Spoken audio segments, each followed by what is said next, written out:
la France, oui, on n'aime pas les Anglais et ça se voit sur le terrain. L'année dernière, on a réussi à les battre en demi-finale et il y a eu quelques accrochages. Et cette Ouais, je année, me c'est eux souviens, qui. c'était dans le tunnel, ça commençait déjà. Ouais, c'est ça. Ouais, Bah, je après, me c'était souviens un peu. c'était avec Lenny Nouchi. Ouais. Le capitaine lui parlait, sauf qu'il ne comprenait pas l'anglais. Donc, Ouais, d'accord. donc il n'avait pas compris ce qu'il lui avait dit. Qui est-ce qui soulève la coupe? Coville. Ouais, je crois que Coville, c'était ouais. pas Dani. Ouais, Coville, ouais, Dani, c'est C'est ça. pas Dani, ouais, Coville. Coville? Turcoville, ouais. Eh, vous êtes bon. Vous êtes très bon.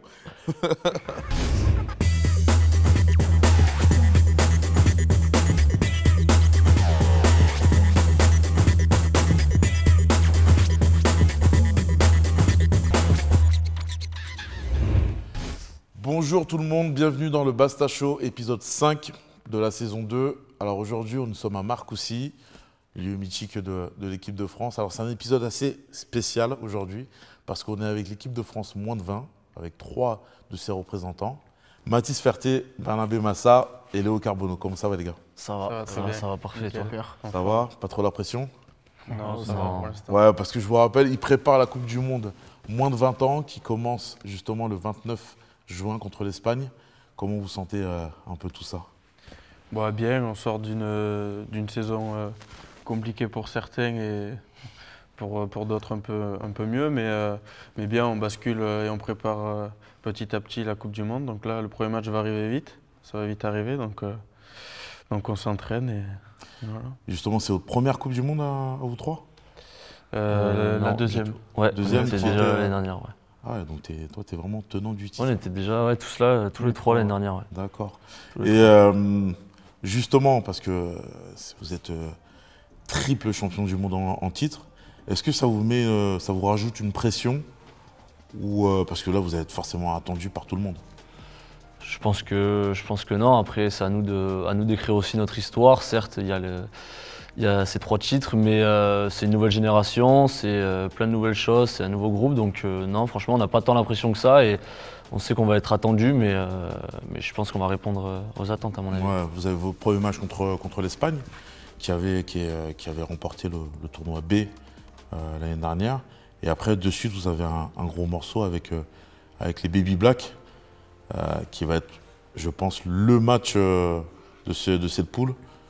Ils sortent d'un premier Four Nations, je crois que c'est ça. Ouais, c'est ça, ouais. Voilà, un premier Four Nations où ils ont gagné. De ce que j'ai cru comprendre, ils vous attendent de pied ferme. Bah, je pense, ouais. Après, la difficulté aussi de ce tournoi, c'est que c'est juste les premiers qui sortent et le meilleur deuxième. Donc c'est quelque chose d'assez compliqué. Donc faut pas lâcher un match. Et après, c'est sûr que le match contre la Nouvelle-Zélande, va falloir gagner si on veut passer dans le dernier carré et jouer les demi-finales. Donc après, tant mieux s'ils nous attendent parce que nous, on s'entraîne en conséquence et j'espère que ça va être un gros match et après que le meilleur gagne, quoi. Ah, ça me plaît, ça me plaît. Justement, vous avez déjà vécu un AK?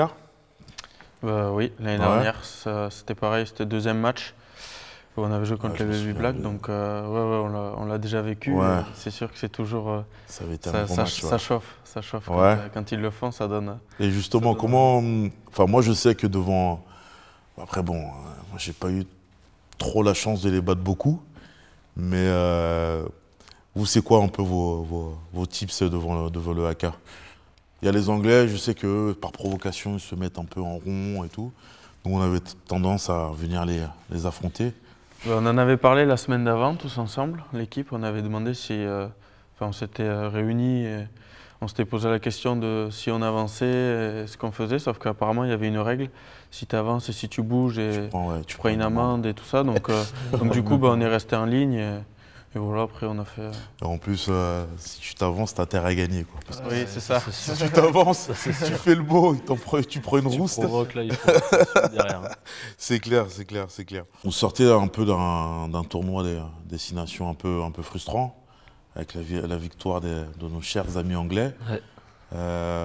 Enfin, moi, j'ai pu voir que là, depuis quelques années, il y a une grosse rivalité qui revient en jeune avec les Anglais.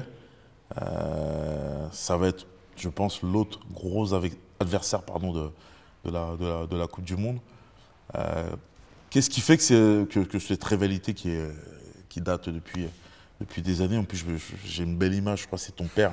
Je crois que tu la vois, cette image où il plante le centre. Qu'est-ce qui fait que cette rivalité elle est revenue au goût du jour? Ben, moi, je pense que déjà l'Angleterre s'est restructurée un peu dans les équipes jeunes. Et après que ben, la montée en puissance aussi des nations comme nous, la France, par rapport à la formation, ça a fait qu'ils ont dû aussi accélérer par rapport à la formation. Et après, ben, la rivalité, c'est ce qu'on nous inculque depuis qu'on est tout petit. Je pense que chaque fois qu'on nous parle de l'Angleterre depuis qu'on est petit, c'est quelque chose qui revient, cette rivalité. Ben, la France, oui, on n'aime pas les Anglais et ça se voit sur le terrain. L'année dernière, on a réussi à les battre en demi-finale et il y a eu quelques accrochages. Et cette année, c'est eux qui... C'était dans le tunnel, ça commençait déjà. Ouais, c'est ça. Ouais, Bah, je après, me souviens un peu. c'était avec Lenny Nouchi, Ouais. le capitaine lui parlait, sauf qu'il ne comprenait pas l'anglais. Donc, Ouais, d'accord. donc il n'avait pas compris ce qu'il lui avait dit. Et après, ouais, ben, cette année, on n'a pas réussi à les priver d'un grand chelem. Donc ça, c'est notre revanche à nous cette année par rapport aux 6 nations.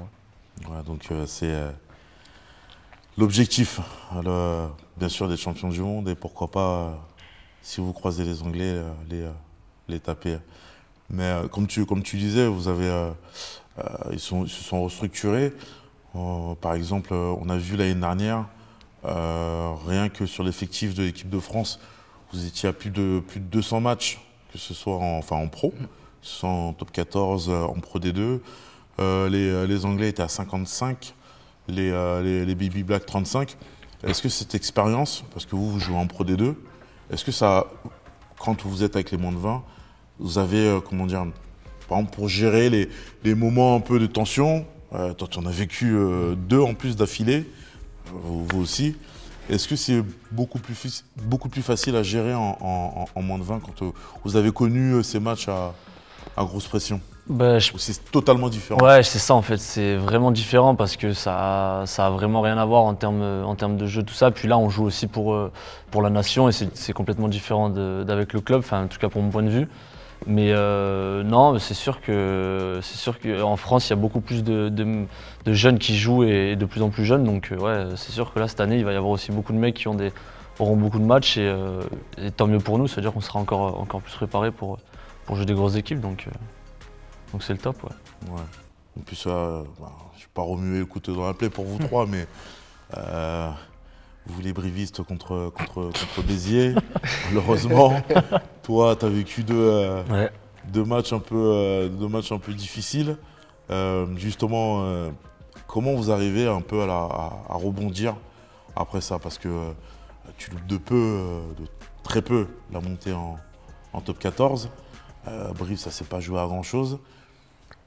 Comment vous arrivez à avoir un peu ce rebond? Est-ce que l'équipe de France, justement, moins de 20, ça vous offre une façon de se vider la tête?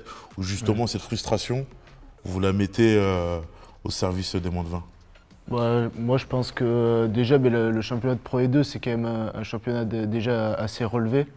Donc, par rapport à la pression aussi, aux enjeux, on a pu en vivre tout au long de cette année. Mais après, les moins de 20, c'est un jeu qui est plus aéré, où c'est pas qu'on prend plus de plaisir, mais les chocs sont un peu moins violents et tout. Donc, pour nous, pour nos qualités, c'est un peu plus facile. Donc, la frustration, on la laisse de côté. Et au contraire, c'est prendre du plaisir à jouer, de retrouver ses potes et tout, de faire un mondial. Donc, c'est que du plus à avoir.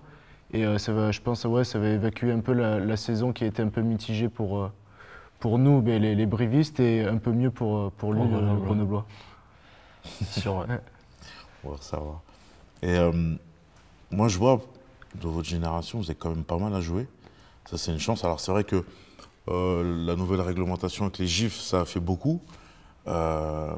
Mais après, triple champion du monde, je pense que c'est pas que les gifs qui ont fait que.